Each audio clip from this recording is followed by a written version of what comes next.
Okay, this is as Monty Python would say, something completely different. This is a project that I did many years ago when I was specializing in the South Africa and its predecessor states. And I did a lot of buying from auctions that were not in the United States. And so I ended up with a whole lot of Gibbons and South Africa color catalog numbers. And it was really annoying to have to look up each one in the actual catalogs to figure out what the equivalent Scott, or that it was something Scott didn't list. So I produced what I call a cross listing. So it included all of the countries, which I'll get a list of later, whose territories were once part of what later became South Africa. And it included the catalog numbers from 5 different catalogs, so that I could look it up either way. You'll see the details of how that works. And again, it was used mainly for use with auction catalogs. And it also, I put the exact dates in this system so that I could put things in an exact chronological order. I'm annoyed at Scott and other people for creating sets that weren't issued at the same time. And I like to know what the history of the releases of the various values were. And I used the catalogs again that were most likely to have detailed listings for this particular area, that is countries in the British Commonwealth. And actually it was just South Africa, United States, and Great Britain. And I also included in this, as you'll see in a moment, it was actually a database. So I included information on what kind of stamps I had and what kind of stamps I wanted to get for that particular number. And I had 3 categories, one for never hinged, one for mint, and one for used. And I included prices in this too, so I wouldn't have to try to go back to the catalog again and figure out what the price was. And this was done in 1998. I had intended originally to publish it, but as we'll see shortly, I never actually did.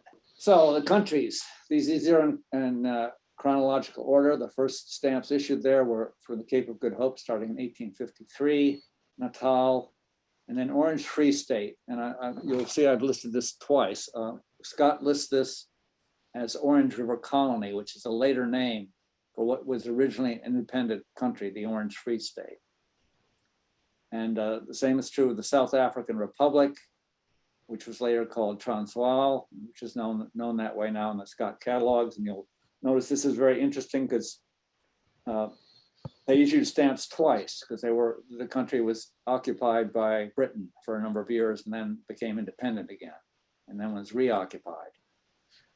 Griqualand West, which is very interesting because in my opinion, this is the most boring country in the world to collect.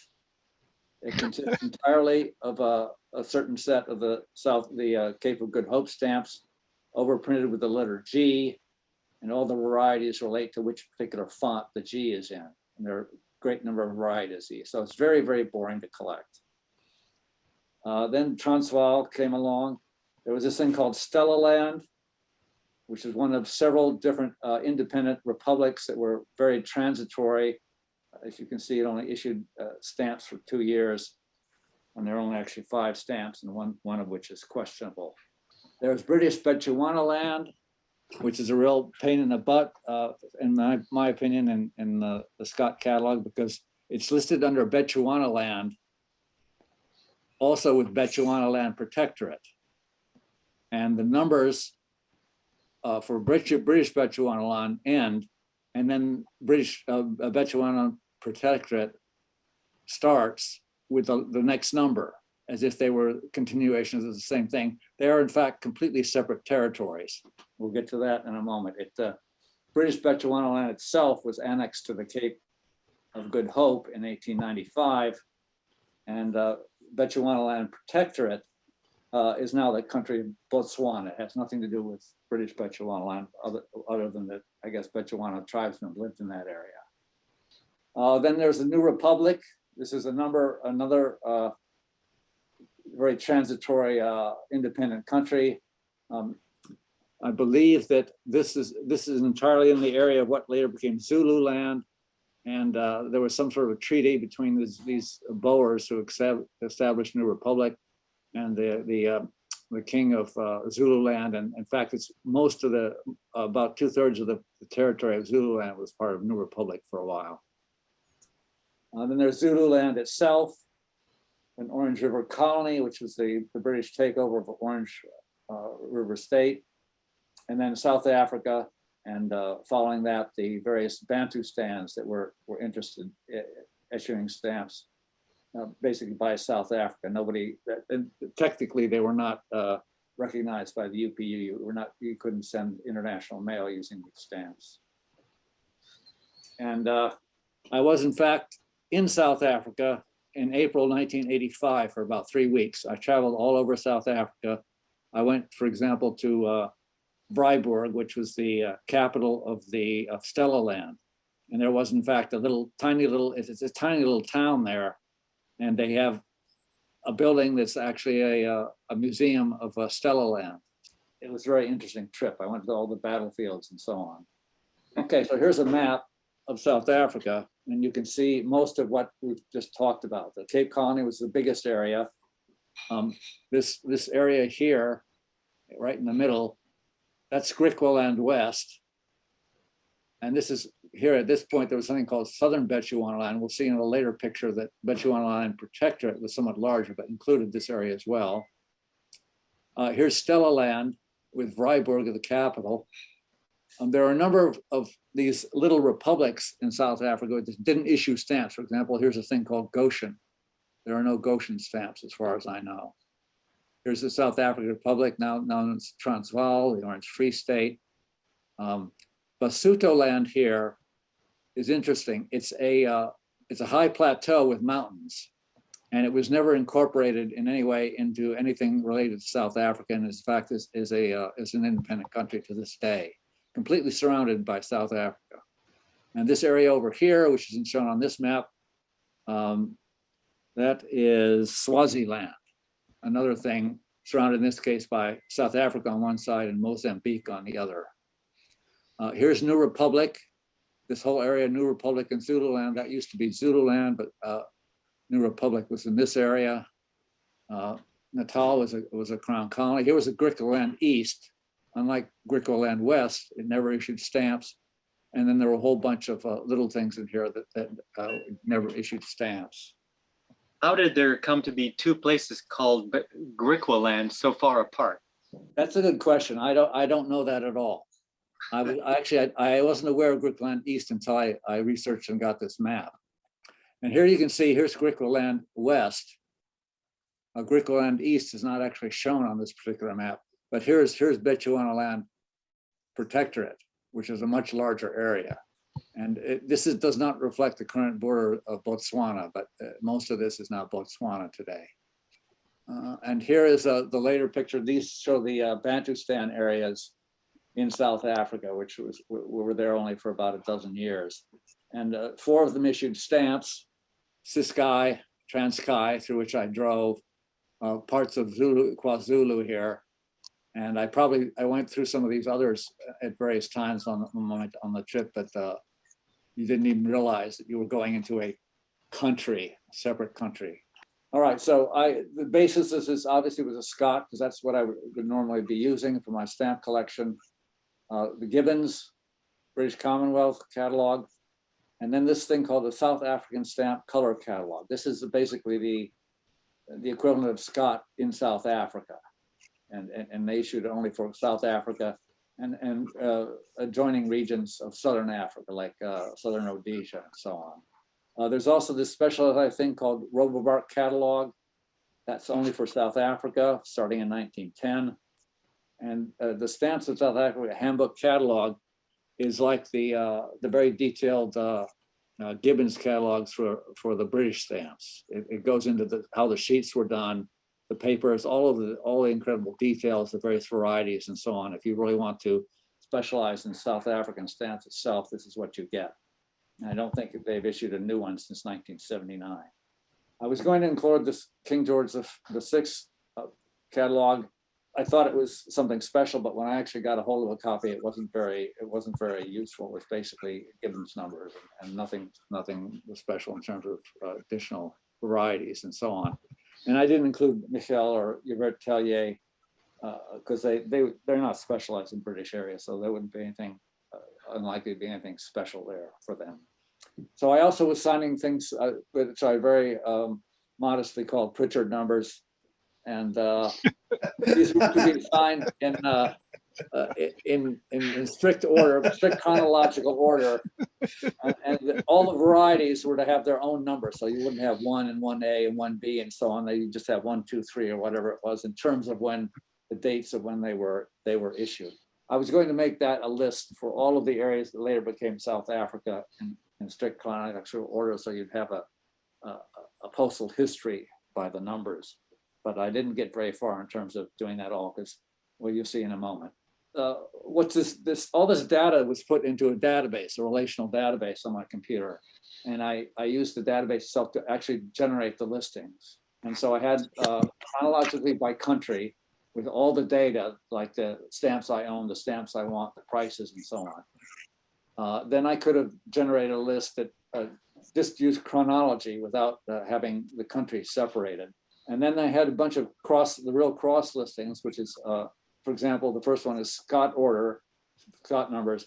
And then you had columns for all the other catalogs showing what the equivalent catalog number for that particular variety was for those catalogs. We'll see those in a moment. And like I say, this is in a FoxPro database on my computer. I generated the lists.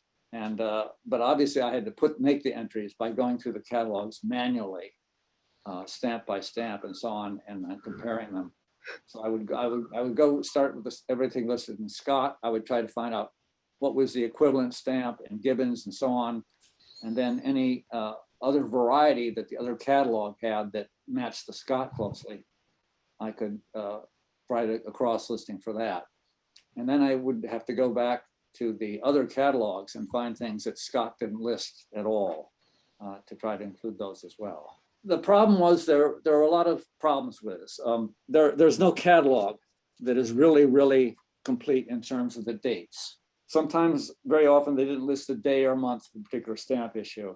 And sometimes in sets, they wouldn't even tell you, they would tell you that the set had a certain range of dates, years, and they wouldn't tell you which stamp was issued in which year. So it was very hard to actually get the chronological listing correct.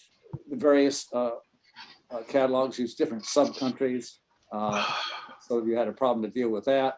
The colors, Gibbons colors are much more complicated, as most of you know. You look at Gibbons catalog, and there are a lot of shades in there that you don't find in Scott. And so I actually had 3 pages that showed how the colors corresponded between Gibbons and Scott. And even so, I never had the chance. You have to go literally check every stamp to make sure you had a complete list of how these colors are arranged. And I suspect, given the way that people obviously are assigning colors in a catalog, that a dark blue in one wouldn't correspond to a blue in the other for every stamp that had that particular distinction. So that didn't work out very well either. And then I had 9 pages in the catalog, which had listed all the problems I had in trying to deal with particular issues. And they don't all fit in the categories I mentioned just above here. There were additional troubles that I won't go into in terms of describing what happened. So this is your main listing right here. Hopefully you have a screen large enough to see this, but they started, the first column here was the Pritchard number. You would have a date here, and then the name of the country. This particular listing is just by country, so it's not chronological, but it's chronological for the Cape of Good Hope. Then you would have this description, denomination, the description of the colors, the paper, the perforations, whatever you need to identify it. And then you'll notice here that Gibbons has sideways watermarks. They have a second color, and then they have the second color with a sideways watermark. Then you have a list of column here in which I own. I have a used Cape of Good Hope number 1. I hadn't gone through and put the wants list here yet. Then the Scott number is number 1. Turns out Gibbons lists this particular item as number 3. I don't even, and they list the pale brick red variety of that as number 1. and Scott lists that as 1A. So right away, you've got an obvious difference. These pluses and minuses and tildes, I won't go into, but for example, this 1 tilde for Scott indicates that Scott does not list this, but the closest corresponding item is number 1. And then you have South Africa color catalog. Robemark and South Africa handbook catalog have no numbers here because they're only for South Africa, and this is Cape of Good Hope. And then you've got the price here. These are the Scott prices, unless otherwise noted. And then when you got a pound sign, that's the Gibbons price. Scott does not list this item. This is what the Gibbons price is for that particular item. So that's sort of like the main listing. This is the one that's useful for details and for pricing. Now, this is a cross listing. This is the real point of the catalog. This is a cross reference by Scott number.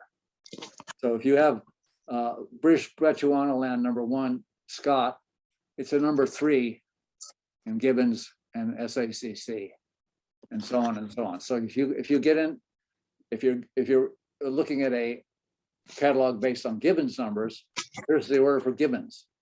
So if you see, if you want to, you're looking for Scott number 1, you will discover that it's Gibbons number 9.